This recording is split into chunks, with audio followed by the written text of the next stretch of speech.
السلام عليك يا شهر الله. السلام عليك يا شهر رمضان.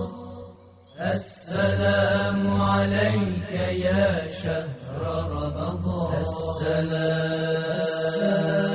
السلام عليك. ولا حول ولا قوة إلا بالله العلي العظيم. اعوذ باللہ من الشیطان الرجیم. بسم اللہ الرحمن الرحیم. الحمد للہ الذی ہدانا لہذا وما كنا لنہتدی لولا ان ہدانا اللہ.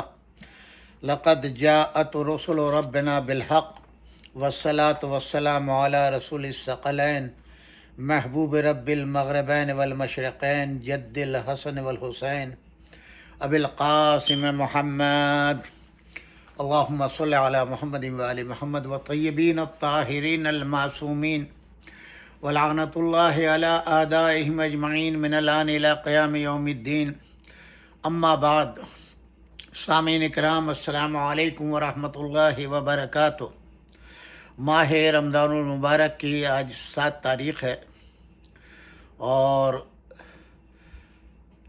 تائید غیبی، تائید الہی اہل بیت اطہار علیہم السلام کی نظر کرم کے سبب ہم اپنے اس پروگرام کو جاری و ساری رکھے ہوئے ہیں. ہمارا اس سال جو زیادہ تر موضوع چل رہا ہے وہ صحیفہ کاملہ یعنی صحیفہ سجادیہ امام سجاد علیہ الصلاۃ والسلام کی کتاب سے ہم کچھ مقدمات، کچھ دعائیں اس کے سلسلے میں گفتگو کر رہے ہیں. آج تھوڑا سا ایک چیز ذہن میں آئی، مطالعے میں آئی،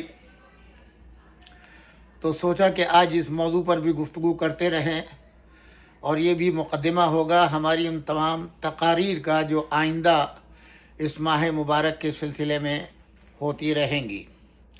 مشاہدات شاہد ہیں کہ پیغمبر اکرم صلی اللہ علیہ وآلہ وسلم اور ان کی پاکیزہ آل علیہم السلام کے کارناموں اور ان کی قربانیوں نے فروغ اسلام میں جو کلیدی رول ادا کیا ہے، بالخصوص سید الشہداء حضرت امام حسین علیہ السلام کی فقید المثال قربانی نے دوسری قوموں کے دلوں میں اسلام کے لیے نرم گوشہ پیدا کیا ہے.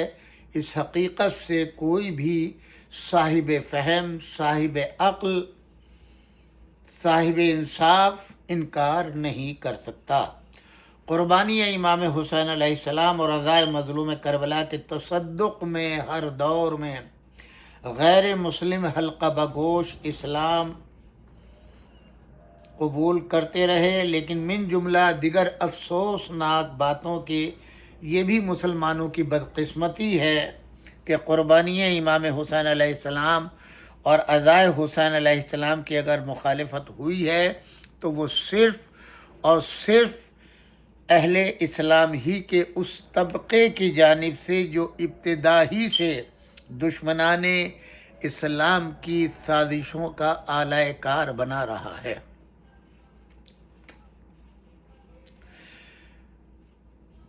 علامہ مولانا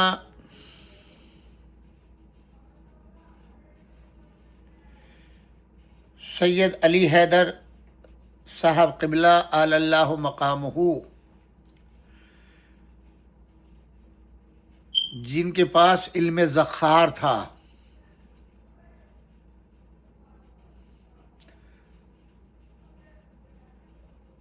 جنہوں نے بڑی خدمت کی ہے دین کی، لا تعداد کتابیں لکھی ہیں دفاع آل محمد میں، بڑی بڑی عظیم کتابیں ان کی موجود ہیں اور دنیا والے فیضیاب ہو رہے ہیں.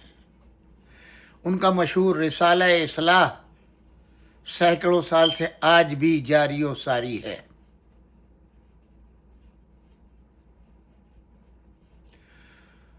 ان کا یہ علمی گھرانہ صدیوں سے دین کی خدمت پر مامور رہا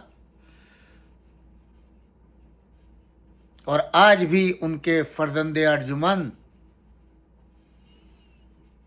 عالم اسلام کی بے پناہ خدمت کر رہے ہیں، ادائے سید الشہداء کی خدمت کر رہے ہیں، علامہ قبلہ مولانا سید رضی جعفر صاحب کراچی میں مدارس دینی قائم کیے ہیں، دینی ادارے قائم کیے ہیں، مومنین کی فلاح و بہبود کے لیے فکر میں رہتے ہیں، بڑھاپے کے باوجود، مختلف بیماریوں میں مبتلا ہونے کے باوجود جہاں جہاں ان کی ضرورت رہتی ہے وہ بے لوث خدمت کرتے ہوئے پہنچتے ہیں۔ پروردگار ان کے سائے کو قائم و دائم رکھے، سلامت رکھے۔ ان کے خانوادے کو یہ اعزاز حاصل ہے کہ اس زمانے میں جب علماء کا انحطاط ہے اور دینی تعلیم سے لوگ بھاگتے ہیں، اس میں انہوں نے اس بیڑے کو سنبھالا ہے اور بے پناہ کامیابی حاصل کی ہیں اور کر رہے ہیں۔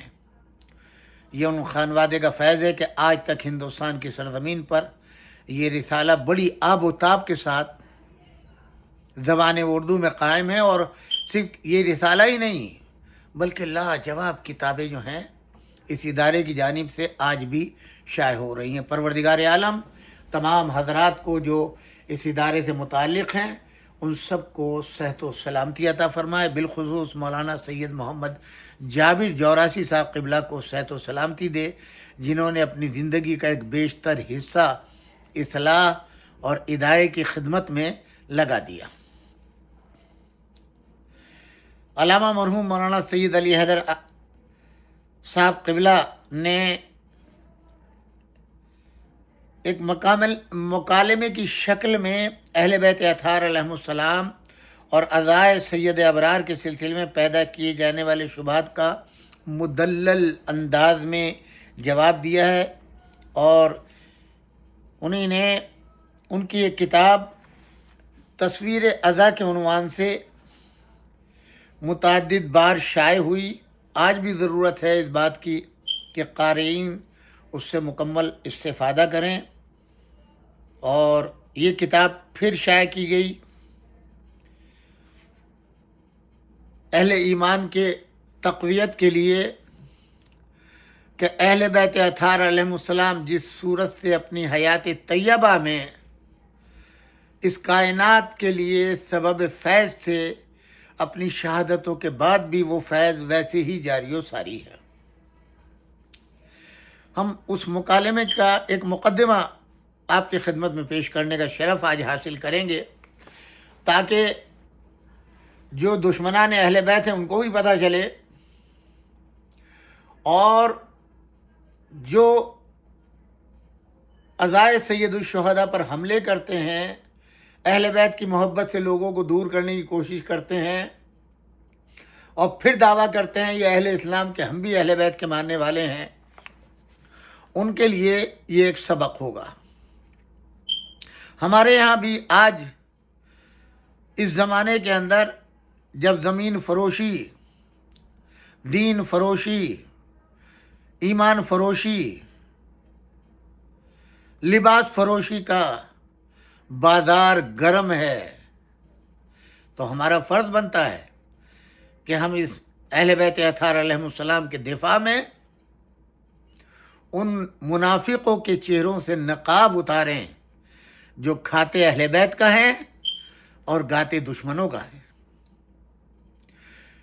عقائد میں، ہماری رسومات میں، ہمارے ایمان میں، ہماری تعلیمات میں شک و شبہات کرتے ہیں، اور وہ اپنے وجیح چہروں اور خوبصورت لباس کے سبب روب ڈالنے کی کوشش کرتے ہیں۔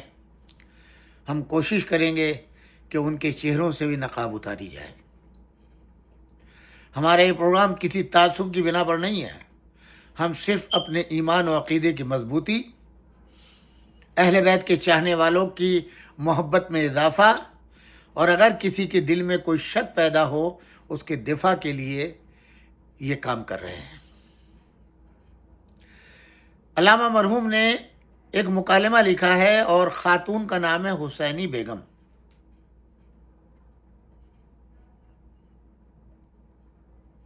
اسی عنوان سے ہم عرض کر رہے ہیں، ہندوستان کے ایک صوبہ ہے اتر پردیش، جس میں ایک مشہور شہر ہے ہندوستان کا الہ آباد۔ گو کہ اس زمانے میں تعصب کی بنا پر اس کا نام بدل دیا گیا، مگر الہ آباد الہ آباد ہی ہے۔ اس میں ایک معزز عالم اور حاذق طبیب جناب حکیم عبدالوہاب صاحب رہتے تھے، جن کا اسلامی فرقوں میں جماعت اہل حدیث سے تعلق تھا۔ آپ جس طرح فن طب میں بڑا کمال رکھتے تھے، اپنے مذہبی علوم میں بھی سردار سمجھے جاتے تھے۔ حضرات اہل حدیث کو حنفی جماعت سے اکثر مناظرے کی نوبت آتی اور جناب حکیم صاحب ہی مرد میدان بنائے جاتے، مگر چونکہ طبابت میں آپ بہت مشہور ہو گئے تھے اور دور دور کے مریض آپ سے علاج کرانے آتے تھے، تو آپ کو مذہبی خدمات کا وقت بہت کم ملتا تھا۔ باوجود کہ دنیا کی ریاست اور مال و متاع کی زینت آپ کو بہت حاصل ہو گئی تھی، لیکن دولت اولاد سے بہت کم حصہ ملا تھا، کیونکہ خدا نے صرف ایک لڑکا دیا تھا کہ وہی گھر بھر کا چراغ سمجھا جاتا تھا۔ دوسری ولادت نہیں ہوئی۔ اس صاحبزادے کا نام تھا عبدالغفار۔ حکیم صاحب نے اس کی تربیت پر پوری توجہ دی اور ایک بڑے جید عالم کو اس کی تعلیم کے لیے مقرر کیا۔ حکیم صاحب کے محلے میں ایک اور معزز عالم جناب مولوی عبدالحمید صاحب بھی تھے، جو بڑے مذہبی پیشوا سمجھے جاتے تھے۔ آپ حنفی فرقے سے تعلق رکھتے تھے اور چونکہ سرکاری عربی امتحانات کے سند یافتہ بھی تھے، گورنمنٹ اسکول میں آپ کو ہیڈ مولوی کی جگہ مل گئی تھی، اسی سے آپ کی بسر و اوقات ہوتی، مگر آپ مکمل طریقے سے نعمت اولاد سے محروم تھے۔ ادھر حکیم صاحب کے یہاں صرف ایک بیٹا تھا، کوئی اولاد نہیں تھی۔ ادھر ان ہیڈ ماسٹر صاحب کے یہاں ایک بھی کوئی اولاد نہیں تھی۔ دونوں ہی یعنی حکیم صاحب اہل حدیث سے تعلق رکھتے تھے اور مولوی صاحب جو تھے وہ عبدالحمید صاحب فرقہ حنفی سے تعلق رکھتے تھے۔ ان مولوی صاحب اور مذکورہ بالا حکیم صاحب میں اچھی ملاقات تھی، ایک طرح کی دوستی ہو گئی تھی۔ مولوی صاحب جب اسکول سے فارغ ہو کر مکان پہنچتے تو اپنی ضروریات انجام دے کر گھر کے امور کو مکمل کر کے حکیم صاحب کے یہاں پہنچ جاتے۔ اگر حکیم صاحب موجود رہتے تو ان سے باتوں میں دل بہلاتے، اور اگر وہ کسی مریض کے یہاں گئے ہوتے تو ان کی کتابوں کے مطالعے میں اپنا وقت صرف کرتے۔ حکیم صاحب بھی مولوی صاحب کے یہاں اسی بے تکلفی کے آتے جاتے۔ جب کسی مریض کی خدمت سے فرصت رہتی، مولوی صاحب کے اسکول کا وقت نہ ہوتا، آپ ان کے یہاں پہنچ جاتے اور گھنٹوں بیٹھے ادھر ادھر کی باتیں کرتے۔ اکثر مذہبی گفتگو بھی ہوتی اور تقلید کے صحیح اور باطل ہونے پر مہذب، یہ بات قابل غور رہے، مہذب اور دوستانہ ماحول میں مباحثہ ہوتا رہتا، باوجود کہ دوسرے حنفی اور غیر مقلد حضرات میں عموماً شدید اختلافات مشاہدے میں آتے ہیں۔ یعنی ان کا اختلاف عناد کی حد تک ہوتا تھا، مگر یہ دونوں بزرگ ایسے روشن خیال اور بلند ارادوں کے حامل تھے اور روشن ضمیر اور صلح پسند تھے کہ کبھی کسی کے دل میں کوئی کدورت نہیں ہوئی اور نہ ایسی گفتگو ہوئی کہ جس سے ایک دوسرے کے دل میں میل آئے، بلکہ یہ لطف ہے کہ بڑے مجمع میں عام مذہبی مناظرہ ہوتا تو غیر مقلد حضرات کی طرف سے بھی حکیم عبدالحمید صاحب اور حنفی جماعت کی طرف سے بھی کبھی مولوی صاحب اور کبھی حکیم صاحب مناظر قرار پاتے